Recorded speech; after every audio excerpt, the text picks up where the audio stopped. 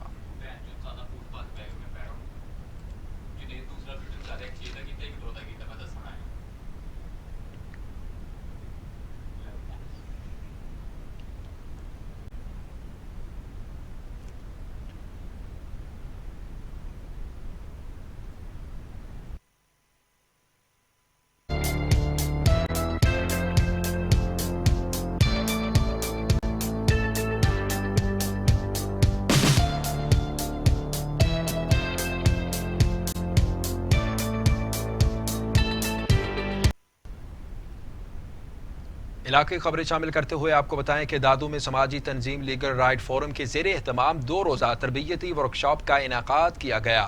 اساتذہ کو corona virus اور صفائی کے حوالے سے آگاہی دی گئی۔ اسی پر رپورٹ کر رہے ہیں اعجاز چانٹیو۔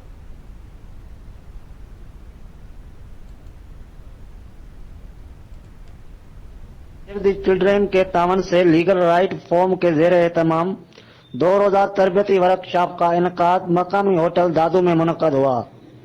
ورکشاپ میں گورنمنٹ اسکول کے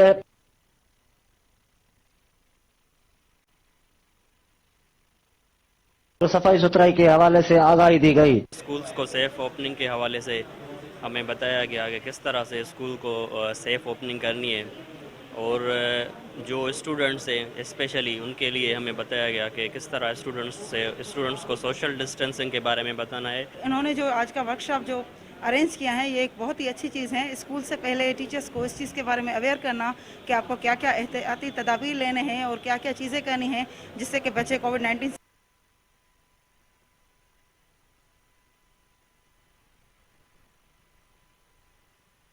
ہے۔ 2 روزہ تربیتی ورکشاپ کروانے کا مقصد اسکول کھولنے کے بعد تمام دی گئی آگاہی اور حکومت کی جانب سے جاری کردہ SOPs پر عمل درآمد کرنے اور کرونا وائرس سے بچنے کے تدابیروں بلیٹن میں آگے بڑھیں گے۔ آپ کو بتائیں کہ ماچھی گوٹ FFC کا قبرستان تالابوں کا منظر پیش کرنے لگا ہے۔ قبریں بوسیدہ ہو کر گرنے لگی ہیں۔ اسسٹنٹ کمشنر کا ایکشن، ماچھی گوٹ FFC چوک پر واقع قبرستان آخری آرام گاہ بھی پانی سے محفوظ نہ رہ سکا، تالابوں کا منظر پیش کرنے لگا۔ قبرستان میں پانی کھڑا ہونے کی وجہ سے قبریں بوسیدہ ہو کر گرنے لگیں۔ اسسٹنٹ کمشنر عامر افتخار کو درخواست کی، جس پر اسسٹنٹ کمشنر عامر افتخار نے فوری نوٹس لیتے ہوئے پانی کے اخراج کے لیے بلدیہ کا عملہ بھیج دیا۔ عوام نے پرزور اپیل کی کہ اس کا کوئی مستقل حل نکالا جائے۔